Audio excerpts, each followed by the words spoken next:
दोस्तों, दार्जिलिंग एक ऐसी जगह है जहां एक बार पहुंचने के बाद आपको ऐसा लगता है कि मानो शहर के जो शोर शराबे है वो कहीं बहुत दूर पीछे छूट गई हो। सुबह के वक्त आपको यहाँ पर ताजी हवा महसूस होगी। चारों तरफ सिर्फ और सिर्फ चाय बगीचे की खुशबू आपको सूंघने को मिलेंगे और फिर पहाड़ों के बीचों बीच घूमती हुई टॉय ट्रेन की सीटी आपको सुनाई देगी। लेकिन जब सूरज ढल जाता है तब यही दार्जिलिंग कंप्लीटली एक डिफरेंट प्लेस बन जाता है। चारों तरफ सिर्फ और सिर्फ कोहरा छा जाता है, जिसके चलते मुश्किल से आपको सड़कें अपने आंखों के सामने दिखाई देती है। और इसी दार्जिलिंग पर एक छोटा सा गांव था जहां पर एक छोटा सा स्कूल था और उसी स्कूल में एक ऐसा रजिस्टर्ड नोटबुक था जिसका आखिरी पन्ना पिछले 40 सालों से कंप्लीट होने के लिए इंतजार कर रहा था। और विक्रम को इस बात की बिल्कुल भी भनक नहीं थी कि उसकी पहली पोस्टिंग उसके जिंदगी की सबसे बड़ी गलती बनने वाली थी। तो करीब अक्टूबर महीने की ये बात है। उस समय दार्जिलिंग में टूरिस्ट का सीजन धीरे धीरे खत्म होने को आया था, क्योंकि दार्जिलिंग के पहाड़ियों पर सर्दियां दस्तक दे रही थी। उस दिन दोपहर से लगातार बारिश हो रही थी और इसी मौसम में एक जिप के अंदर बैठकर एक आदमी उबर खाबर टेढ़ी मेरी रास्तियों से होकर पहाड़ों की तरफ आगे बढ़ रहा था। उसका नाम था विक्रम। वो एक जवान आदमी था।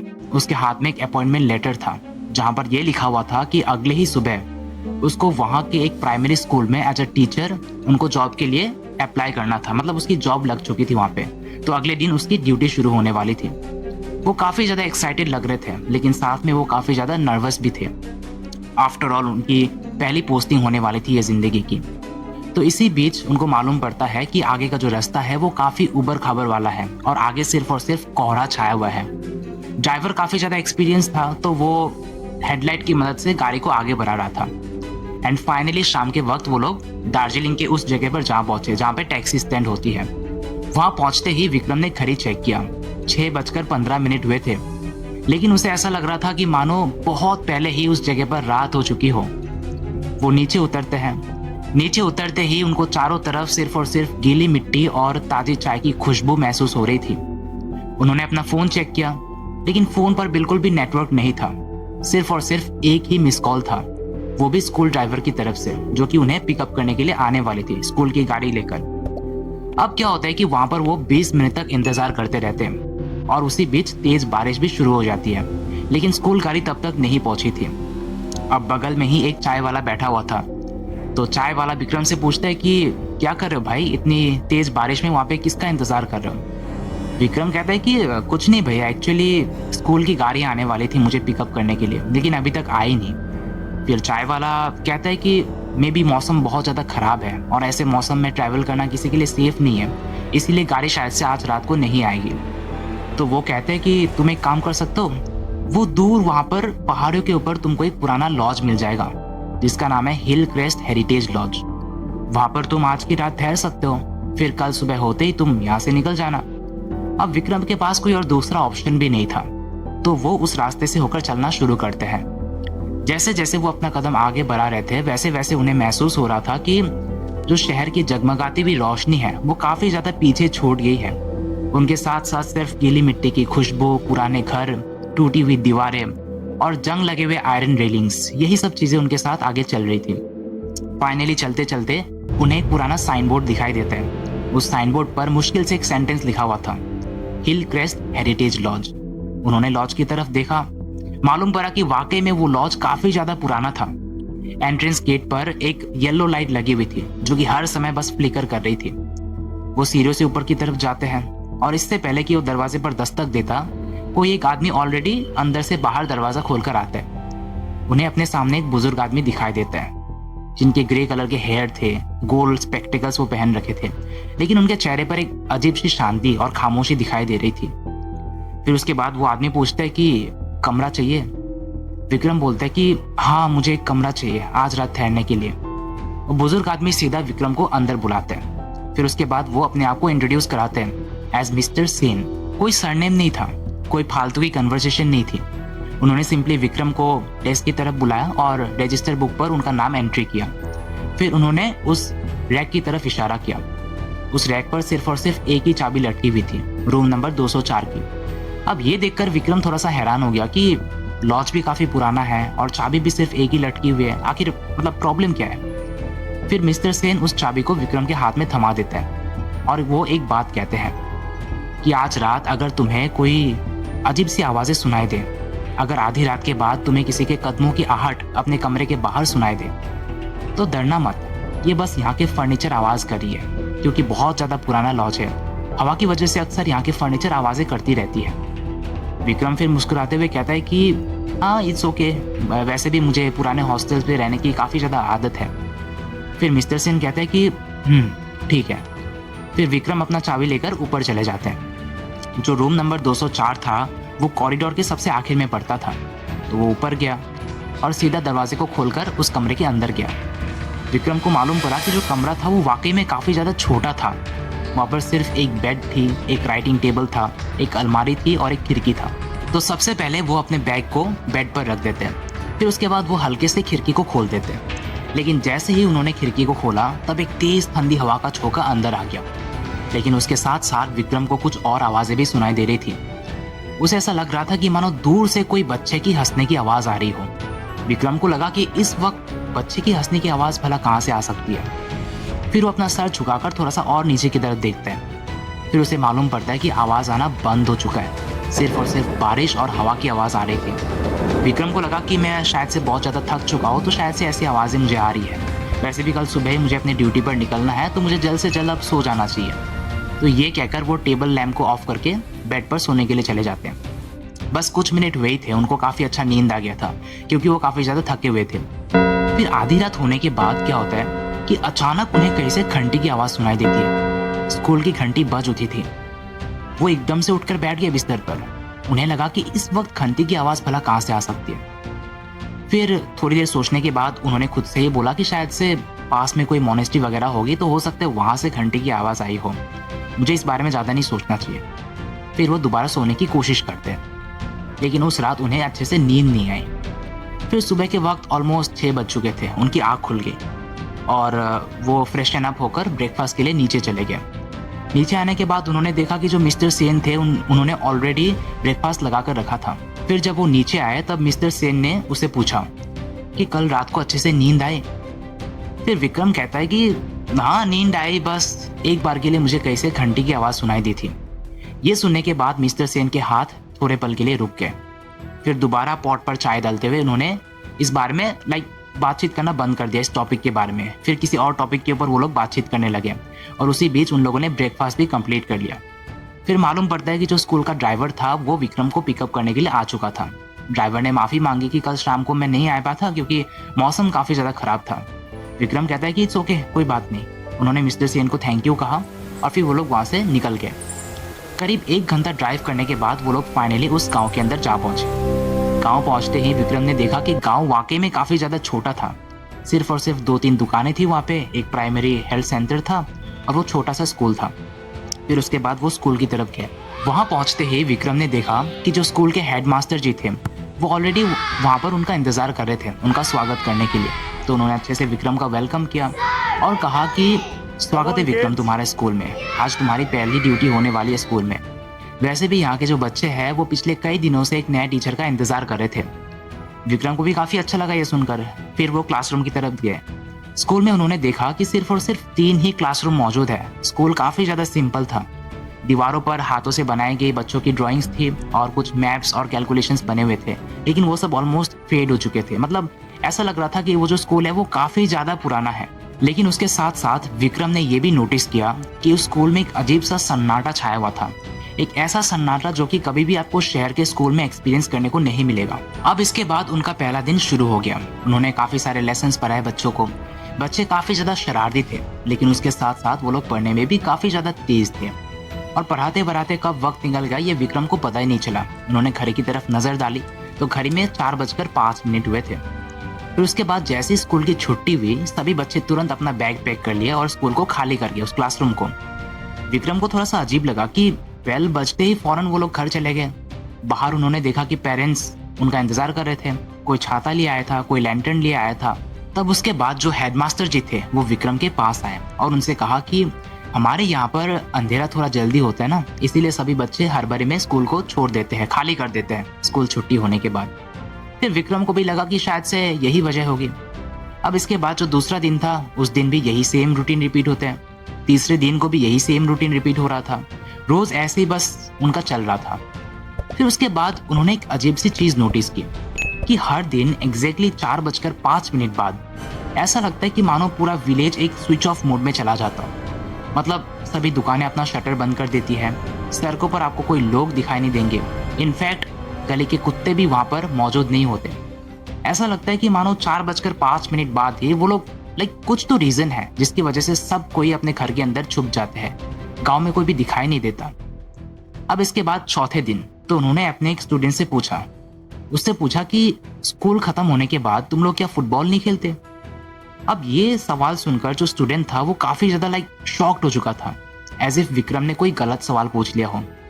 अब इससे पहले कि वो बच्चा कोई रिप्लाई करता, एक दूसरा बच्चा पीछे बैठा हुआ था, वो रिप्लाई करता है कि सर, हमारी मम्मी इंतजार करती रहती है हमारा, इसीलिए हम लोग स्कूल छुट्टी होने के बाद यहाँ पर नहीं रुकते।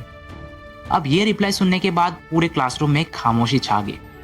अब इसके बाद जैसे ही 4:05 हुआ, एज यूजुअल सभी लोगों ने अपना बैग पैक किया और क्लासरूम को खाली कर दिया। विक्रम उसी क्लासरूम में इसके बाद थोड़ी देर के लिए ठहरा हुआ था। वो बाहर प्लेग्राउंड की तरफ देख रहा था।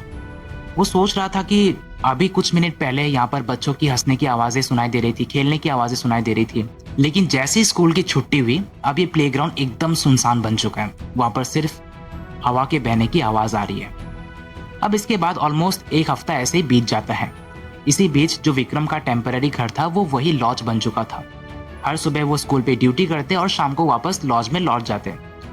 लेकिन उन्होंने वहां पर एक चीज नोटिस की कि वो एज यूजुअल जब भी वो वापस लॉज आ जाते थे तब मिस्टर सेन के साथ अलग अलग बारे में बात करते, जैसे कि कभी दार्जिलिंग के इतिहास के बारे में बात करते, कभी स्कूल के बारे में बात करते। लेकिन उन्होंने एक चीज नोटिस की कि ना तो हेडमास्टर ना तो मिस्टर सेन, कभी भी उन लोगों ने उस घंटे के बारे में जिक्र नहीं किया, उस आवाज के बारे में कभी भी वो लोग बात नहीं करना चाहते थे। एज इफ ये जो टॉपिक है उनसे वो बहुत ज्यादा दूर रहना चाहते हैं। और इसी बात की वजह से विक्रम के मन में एक बहुत ज्यादा उत्सुकता जाग गई, ये जानने के लिए कि आखिर ऐसा क्यों होता है, क्या राज आखिर यहाँ पर छुपा हुआ है। तो एक दिन स्कूल में पेरेंट्स टीचर मीटिंग थी, जिसकी वजह से विक्रम को घर पहुंचने में थोड़ा सा लेट हो गया था। उन्होंने घड़ी की तरफ देखा तो 5:15 हुए थे एंड एज यूजुअल बाकी सब स्कूल से चले गए थे, वो सिर्फ अकेला उस स्कूल में मौजूद थे। तो उन्होंने अपना बैग पैक किया और वो बस अपने रास्ते पर जा रहे थे टैक्सी स्टैंड, वो जो लॉज था वहां पर पहुंचने के लिए। फिर जैसे जैसे वो अपने रास्ते में आगे बढ़ रहे थे, अचानक उन्हें मालूम पड़ा कि उनके सामने से एक जो जंगल का एरिया था, फॉरेस्ट एरिया था, वहां पर तुरंत कोहरा छा गया। इतना गहरा वो फॉग था कि उन्हें मुश्किल से अपने आगे 2-3 कदम कुछ दिखाई दे रहे थे। कि तभी क्या होता है कि उस कोहरे में से किसी बच्चे की हंसने की आवाज उन्हें सुनाई देता है। पहले वो आवाज धीमी धीमी आंच पर सुनाई दे रही थी, फिर थोड़ी देर बाद उन्हें ऐसा लग रहा था कि वो जो आवाज थी वो मानो उनकी तरफ आगे बढ़ रही हो। फिर एक पॉइंट पर जाकर अचानक वो आवाज आना बंद हो गया और फिर अचानक उनके पीछे से एक और आवाज आई धीमी आंच पर। सर, उनके रोंगटे खड़े हो गए। ये आवाज कहाँ से आ रही थी? उन्हें ऐसा लग रहा था कि शायद से कोई बच्चा होगा जो कि उस फॉग में फंस चुका होगा, तो उसकी मदद करना चाहिए। तो विक्रम जैसे ही पीछे मुड़ने वाला था उस बच्चे को देखने के लिए, तब किसी ने अचानक उनके कंधे पर पीछे से हाथ रख दिया। विक्रम के पूरी तरह से गूज़बम्स आ गया कि कौन है। वो तुरंत पीछे मुड़कर देखते हैं और उन्हें मालूम पड़ता है कि एक्चुअली में हेडमास्टर जी ही खड़े थे पीछे। फिर हेडमास्टर जी ने पूछा कि तुम यहाँ पे क्या कर रहे हो? फिर विक्रम उनको समझाने की कोशिश करता ही है कि तभी हेडमास्टर जी ने कस के उनका हाथ पकड़ लिया और उनसे कहा कि चले यहाँ से तुरंत। वो लोग तेजी से अपने रास्ते पर आगे बढ़ने लगे, लेकिन बीच रास्ते में ही क्या होने लगा कि वो जो स्कूल की घंटी की आवाज थी वो एक बार दोबारा बज उठती है। वही सेम आवाज जिसको उस रात उस लॉज में सबसे पहली बार विक्रम ने सुना था। अब जो हेडमास्टर था उसको कुछ तो पता था, इसलिए उन्होंने किसी भी तरफ नजर नहीं डाला, किसी डायरेक्शन की तरफ वो नहीं देख रहे थे, सीधा सीधी सिर्फ अपने रास्ते की तरफ आगे बढ़ रहे थे, विक्रम को कस के पकड़ के। वो तब तक चलते रहे बिना रुके जब तक वो स्कूल के गेट ना पहुंच जाते। और एक बार स्कूल के गेट पहुंचने के बाद उन दोनों ने थोड़ी सी राहत की सांस ली। फिर जो विक्रम था उसने पूछा हेडमास्टर जी से कि आप ऐसा बिहेव क्यों कर रहे हो, यहाँ पर कुछ गलत है क्या? फिर हेडमास्टर जी सिंपली एक बात को कहते हैं कि इस जगह पर कुछ ऐसी आवाजें हैं जिसको ना सुनना ही बेहतर है, और बस ये सेंटेंस बोलने के बाद वो वहां से चले जाते हैं। इस घटना के बाद उस रात को विक्रम को बिल्कुल भी नींद नहीं आ रही थी। रात के करीब 2:17 हुए थे। तभी अचानक क्या होता है कि उन्हें अपने कमरे के बाहर से किसी के चलने की आवाज़ सुनाई देती है, काफ़ी धीमी आंच पर। वो धीरे धीरे कॉरिडोर के बाहर चल रहा था और एक पॉइंट पर जाकर वो दरवाजे के पास आकर रुक गया और 3 बार नॉक नॉक नॉक उन्होंने दरवाजे पर नॉक किया। विक्रम के वो बहुत ज़्यादा डर गए थे कि आखिर इतनी रात को दरवाजे के बाहर कौन हो सकता है। पहले उनको लगा कि शायद से मिस्टर सेन होगा, फिर लेकिन उन्हें मिस्टर सेन की कही हुई बात याद आई कि अगर कभी भी रात के समय किसी के चलने की आवाज़ सुनाई दे तो समझ जाना ये बस फर्नीचर आवाज़ कर रही है। लेकिन कोई फर्नीचर भला दरवाजे पर कैसे दस्तक कर सकता है? अब इसके बाद विक्रम को वो आवाज़ सहन नहीं हो रही थी, तो वो थोड़ा सा हिम्मत करके बेड से उठ गया और वो दरवाजे को जस्ट खोलने के लिए जाने ही वाले थे कि तभी क्या होता है कि धीमी आंच पर एक आवाज़ सुनाई देता है, सर। फिर उसके बाद एक और सेंटेंस रिपीट होता है, सर कल अटेंडेंस लेना है। ये सुनने के बाद विक्रम पूरी तरह से डर से कांप उठा, क्योंकि ये जो आवाज़ थी ये उन्हीं के एक स्टूडेंट ताशी की लग रही थी। फिर इसके बाद वो जैसे तैसे हिम्मत करके दरवाजे को खोलते हैं, लेकिन जैसे ही उन्होंने दरवाज़ा खोला और बाहर देखा तब उन्हें मालूम पड़ा कि पूरा का पूरा कॉरिडोर एकदम खाली है। वहाँ पर कोई भी नहीं था, सिर्फ छोटे छोटे गीले कदमों के निशान बने हुए थे जो कि कॉरिडोर के एकदम अंत में जाकर खत्म हो जा रहा था। अब इसके बाद अगली सुबह जब वो दोबारा अपने ड्यूटी पर गया स्कूल में बच्चों को पढ़ाने के लिए, तब उन्होंने बीच क्लास में ही ताशी को उठा दिया और उससे एक सवाल पूछा कि ताशी, कल रात को तुम क्या मेरे कमरे के बाहर खड़े थे और आवाज़ें कर रहे थे? ये सवाल सुनकर ताशी थोड़ा सा हैरान हो गया। उसने सर हिलाते हुए सर से कहा कि नहीं सर, मैं तो कल रात को अपने घर के अंदर ही था। फिर उसने एक और बात पूछी विक्रम से कि सर आप ये सवाल क्यों पूछ रहे हो? क्या कल रात को आपको ऐसा लगा था कि कोई बच्चा आपका नाम लेकर आपको बुला रहा है? ये सुनते ही जो विक्रम था वो पूरी तरह से शॉक्ड हो गया। उसने ताशी से पूछा कि तुम्हें ये सब कैसे पता? फिर जो ताशी था वो थोड़ा सा सर को झुकाते हुए धीरे से कहता है ताकि कोई और बच्चा ना सुने कि सर आपको मालूम है, मेरी जो दादी है वो मुझे हर रोज कहती है कि अगर शाम ढलने के बाद किसी बच्चे की आवाज़ आपको सुनाई दे, ऐसा लगे कि कोई बच्चा आपको बुला रहा है, तो उसका रिप्लाई कभी भी नहीं देना चाहिए। फिर विक्रम पूछता है कि ऐसा क्यों? फिर ताशी बताता है कि सर ऐसा इसीलिए क्योंकि मेरी दादी कहती है कि हर बच्चे की आवाज़ किसी जिंदा बच्चे की नहीं होती, हो सकता है वो किसी और ही चीज़ की आवाज़ हो।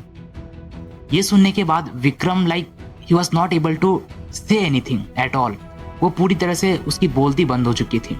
अब इसके बाद उस दिन विक्रम फाइनली डिसाइड करते हैं कि चाहे जो हो जाए, आज मैं हेडमास्टर जी से इन सब के बारे में सच जानकर ही रहूँगा। और जैसे ही वो गए हेडमास्टर जी के पास और उनसे ये सब सवाल पूछा, तब उस दिन हेडमास्टर जी भी चुप नहीं रहे। उन्होंने तुरंत अपने ड्रॉयर से एक पुराना न्यूज़पेपर का कटिंग निकाला। उसमें हेडिंग में लिखा हुआ था 1986, स्कूल के कुछ बच्चे एक भयंकर लैंडस्लाइड के बाद कहीं पर लापता हो गए थे। और फिर हेडमास्टर जी धीरे से उस कटिंग की तरफ देखते हुए बोले कि तुम्हें पता है कि उस दिन के बाद लोग अक्सर कहते हैं कि उन्होंने स्कूल के घंटी को अपने आप बजते हुए देखा है और सुना है, और शायद से आज भी वो सभी बच्चे अपने आखिरी लेसन का इंतजार कर रहे हैं। ये सुनने के बाद विक्रम के पूरी तरह से गूज़बम्स आ गए। फिर इसके बाद जो हेडमास्टर जी थे उन्होंने पीछे की तरफ दूर इशारा करते हुए बोला, वो तुम दूर वहाँ पे देख रहे हो जहाँ पर अभी स्टोर रूम बना हुआ है, वहाँ पर कई साल पहले एक पुराना क्लासरूम हुआ करता था और उसी क्लासरूम के अंदर ये सभी बच्चे अपना क्लास किया करते थे। अब इसके बाद स्कूल की छुट्टी हो जाती है, सभी बच्चे इंक्लूडिंग वो हेडमास्टर अपने घर चले जाते हैं। लेकिन विक्रम उस शाम को वहीं पर ठहरकर इस क्लासरूम की पूरी सच्चाई जानने की कोशिश करते हैं। वो डिसाइड करते हैं कि आज चाहे जो हो जाए मैं उस क्लासरूम के अंदर जाकर ही रहूँगा।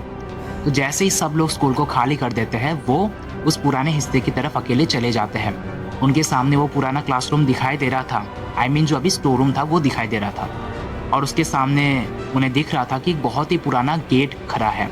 वो गेट काफ़ी ज़्यादा पुराना था, धूल मिट्टी से वो भरा हुआ था और वो ऑलमोस्ट टूट चुका था आधा। जैसे ही वो गेट को धक्का देने के लिए गया, वो दरवाज़ा अपने आप ही खुल गया और वो क्लासरूम के अंदर घुस गया। क्लासरूम के अंदर घुसते ही विक्रम ने देखा कि जो सभी डेस्क है वो पूरी तरह से धूल मिट्टी से जम चुकी है।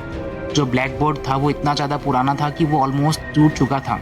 अब इसके बाद उनकी नज़र एक पुराने रजिस्टर बुक की तरफ पड़ी जो कि टीचर टेबल पर पड़ी हुई थी। उन्होंने इस रजिस्टर नोटबुक को खोला। पहले के कुछ पेजेस काफ़ी ज़्यादा नॉर्मल लग रहे थे, लेकिन जैसे ही उन्होंने आखिरी पेज को पलटा, तब वहाँ पर जो लिखा हुआ था उसे देखकर उसके हाथ कांप गए। उन्होंने देखा कि डेट लिखा हुआ था 17 अक्टूबर 1986 और फिर नीचे 20 बच्चों के नाम लिखे हुए थे। हर एक बच्चे के नाम के बाद प्रेजेंट लिखा हुआ था, लेकिन सबसे आखिरी लाइन एकदम ब्लैंक था। वहां पर कोई अटेंडेंस नहीं लिखा हुआ था, वहां पर किसी का नाम नहीं लिखा हुआ था।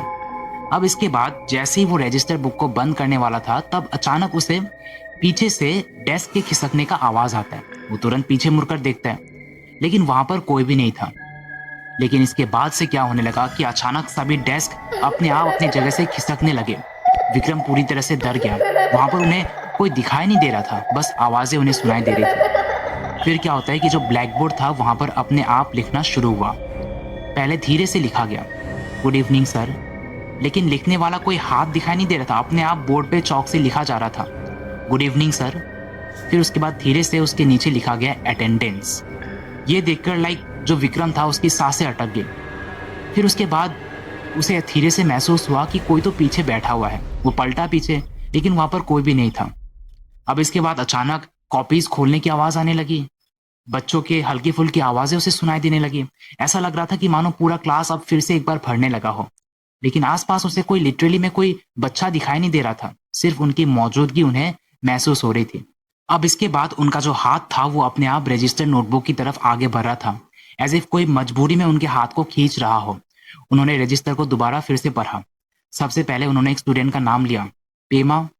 फिर धीरे से कहीं से एक आवाज आई, present sir. Tenzin, present sir. Sonam, present sir. हर एक बच्चे के नाम के बाद एक धीमी सी आवाज आ रही थी, प्रेजेंट सर।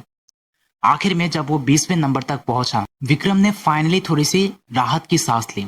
उसे लगा कि अब शायद से ये जो रजिस्टर बुक है वो फाइनली कंप्लीट हो चुका है बच्चों के अटेंडेंस के साथ।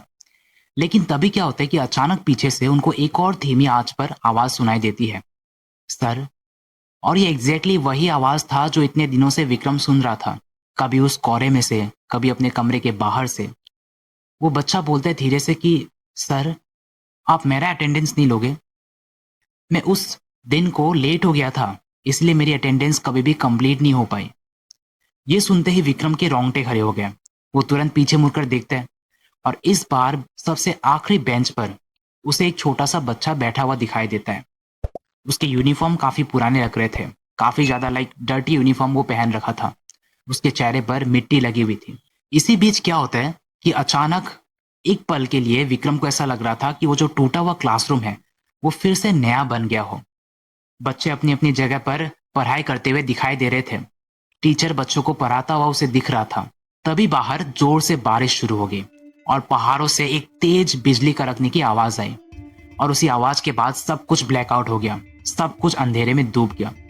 और उसके अगले पल ही सब कुछ फिर से नॉर्मल हो गया। क्लासरूम फिर से उसको पुराना दिखाई दे रहा था। फिर से बच्चे वहां से गायब थे, कोई भी वहां पर नहीं था विक्रम के अलावा।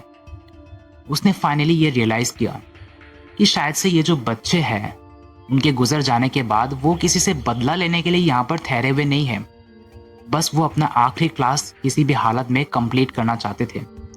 फिर उसके बाद सबसे आखिर में उसने उस बच्चे का नाम लिख दिया अपने मन में सोचकर, और फिर उसके सामने ही प्रेजेंट लगा दिया। और तब जाकर फाइनली उन्होंने उस रजिस्टर बुक को बंद कर दिया। अगली सुबह जब हेडमास्टर जी दोबारा स्कूल वापस आए, तब उन्होंने विक्रम को देखा कि वो सीढ़ियों पर बैठा हुआ है। वो विक्रम के पास गए और उनसे पूछा कि कल रात को आप उस पुराने क्लासरूम के अंदर गए थे ना? विक्रम सिंपली एक बात को कहते हैं कि सर, आज के बाद वो बच्चे किसी का इंतजार करते हुए नहीं दिखाई देंगे। अब उस दिन के बाद किसी ने भी उस स्कूल बेल को दोबारा अपने आप बजते हुए नहीं सुना, और कभी भी उस कोहरे में से किसी बच्चे की हंसने की आवाज दोबारा नहीं सुनी गई। उस प्लेग्राउंड में 4:05 बाद भी कभी कभार बच्चे खेलते हुए नजर आने लगे। ऐसा लग रहा था कि मानो 40 साल पुराना एक बोझ अब फाइनली हट चुका हो। अब इस घटना के कई साल बाद जब हिल क्रेस्ट हेरिटेज लॉज को तोड़ा जा रहा था, तब वहां के मजदूरों को वहां की अलमारी से एक छोटा सा पुराना नोटबुक मिला, एक रजिस्टर नोटबुक। उसके आखिरी पन्ने पर सिर्फ एक लाइन लिखी हुई थी, 2 शब्द की, क्लास डिसमिस्ड। और उसके नीचे हल्के पेंसिल से सिर्फ एक छोटा सा अक्षरों में लाइन लिखा हुआ था। उसमें लिखा था, thank you sir for coming back.